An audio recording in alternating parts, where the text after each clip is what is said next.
So in today's lesson, we're going to talk about how systematic approaches to looking at life, looking at business, how that systematic approach came to me. In a previous speech, I tell you a little bit about my experience with American Red Cross and how I learned that at an organization as incredible as American Red Cross, that you can't simply do business good enough. That in order to make the humanitarian impact that American Red Cross wants to make on communities all across the world, it isn't good enough for them to just say they tried and try again the next year. Because that means that a family is now homeless on the streets. And when the impact of the work that you're doing has dire results as a result of your processes not being good, you either make it or break it in those moments.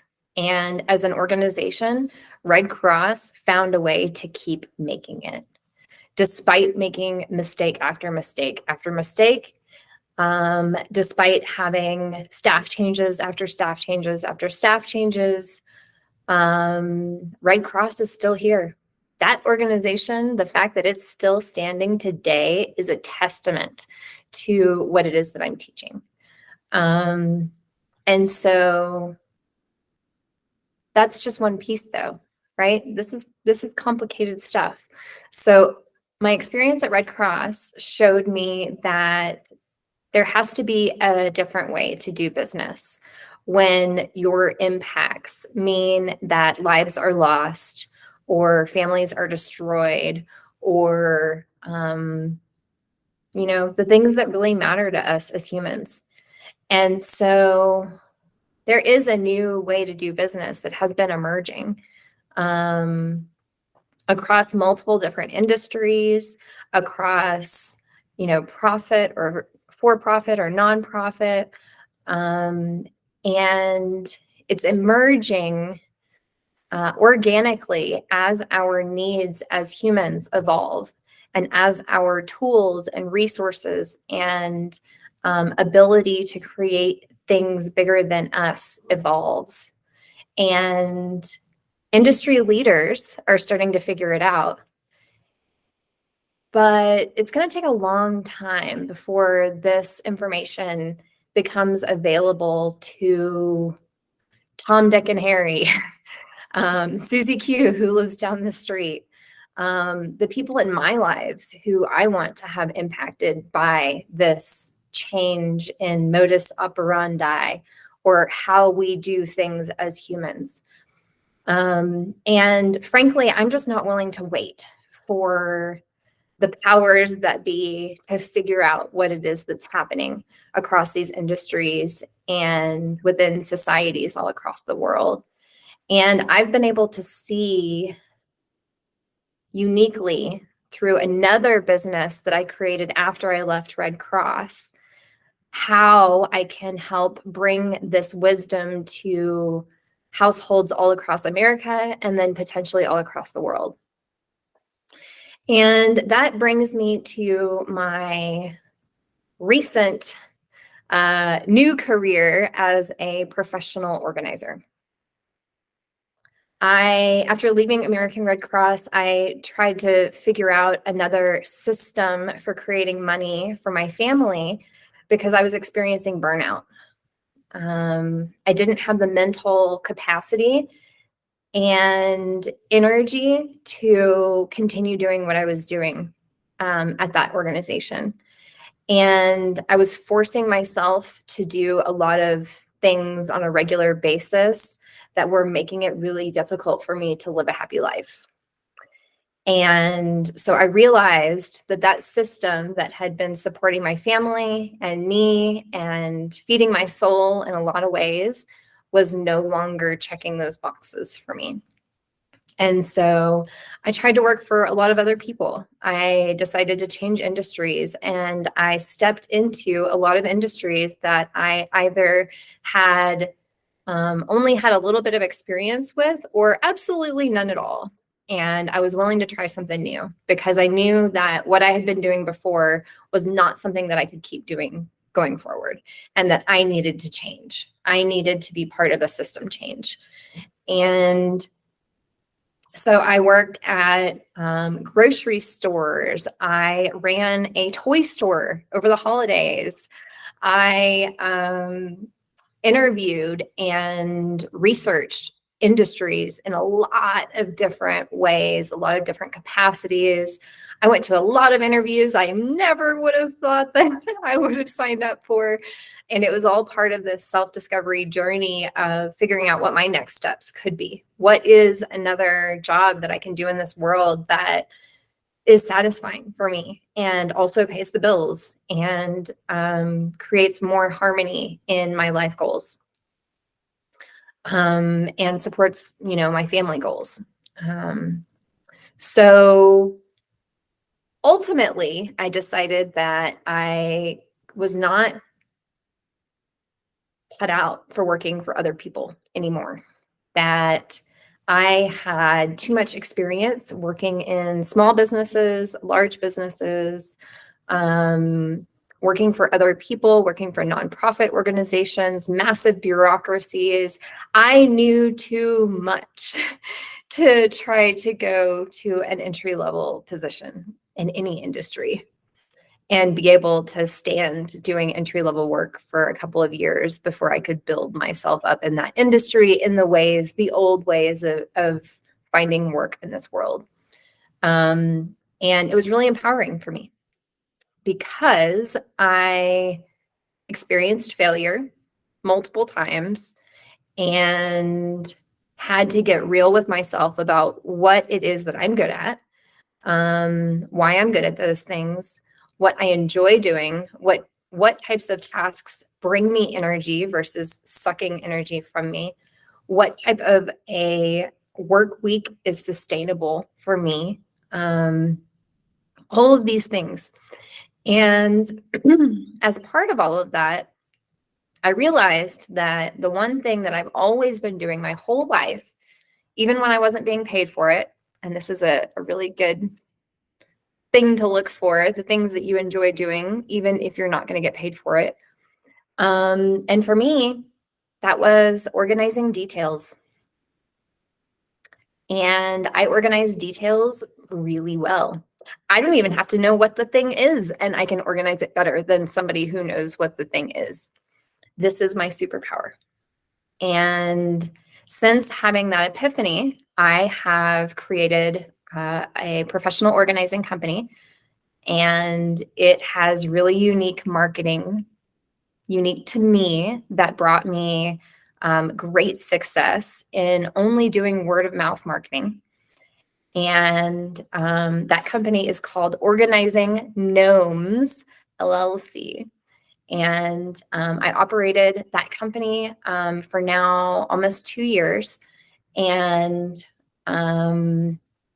I have had remarkably happy clients, and they have helped me figure out the services that I wanted to offer and how much I wanted to charge for them, and what their greatest needs are, and why they might want to hire a professional organizer.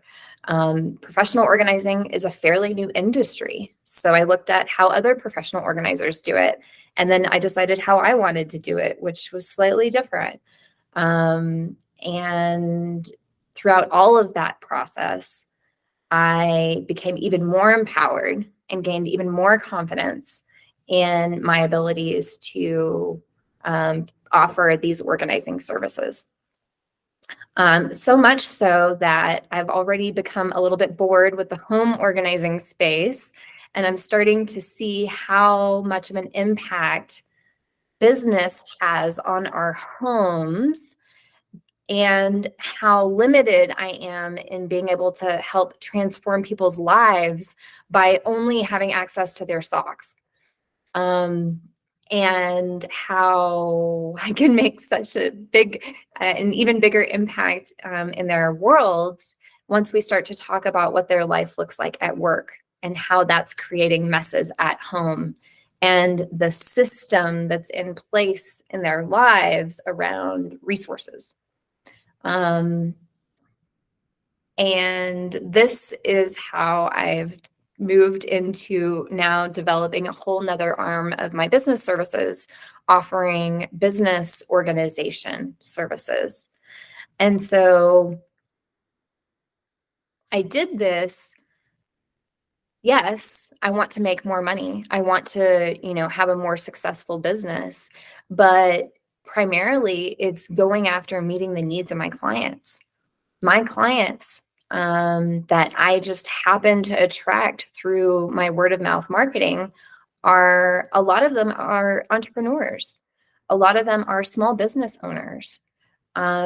Most of them are even paying their bills doing this or remarkably successful doing this. And the audience who can benefit the most from what it is that I have to bring in this world, which is organizing details, is to these small business owners to help organize small business and home life into a synergistic system that is sustainable and is resilient against disasters popping up in your world. And so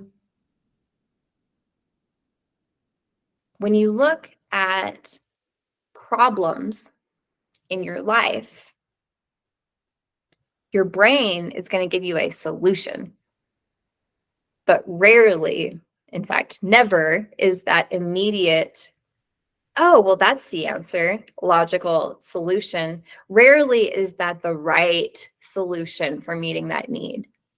If life was that easy, we wouldn't have all of these classes on how to do everything. Learning the actual triggers within that system and what that means for you personally, which could be very different than what that means for somebody else or everybody else. Learning those nuances about the systems of your life, that's where you can make the biggest impact. Not solving the problem that popped up today with creating something that will solve that. It's about being human. It's about interacting with other humans, sharing your struggles, brainstorming together on solutions, and deploying an experiment to give you real answers about what your next steps could look like, and giving yourself time to make the right choices for what those next steps are. So I want to kind of summarize this to say that this is piece number 2. So the first piece I picked up really got solidified when I was at American Red Cross. And that is the fact that there is no bad or wrong, that there isn't a devil in the room at a headquarters at American Red Cross anywhere, that all of those people are good people. All of those ideas were well-intentioned. All of those processes were tested at least once. And that, the mistakes that we're making today are the gifts that we get to give ourselves tomorrow in terms of lessons learned and how to do better. And taking away that judgment means that we get to keep making more experiments faster, learning faster, growing faster, and getting to that ultimate right answer faster. And then the piece with opening my own professional organizing company and working with clients for nearly 2 years, that tells me that organizing issues are not independent of the other issues in our lives. And if you can't keep your dishes clean, it has nothing to do with how terrible of a human being you are. And it has nothing to do with whether or not you are worth being married to in the future or having a family with. And in fact, it has nothing to do with any of that. The reason that you may or may not be able to keep your dishes clean has to do with your internal systems of the choices that you make in your life and the values that you hold as a person, and whether or not the choices that you make are at all related to the values that you think that you hold. So you can hire professional organizers all day long, but until you get to your inner psychological work about who you are and why you're here in this world and what you have to bring, you're just going to keep throwing money at those dishes. And that's fine.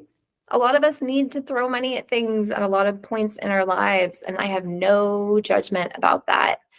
And if you're judging yourself about that, you're just wasting mental energy that could be utilized better in any other system in your life.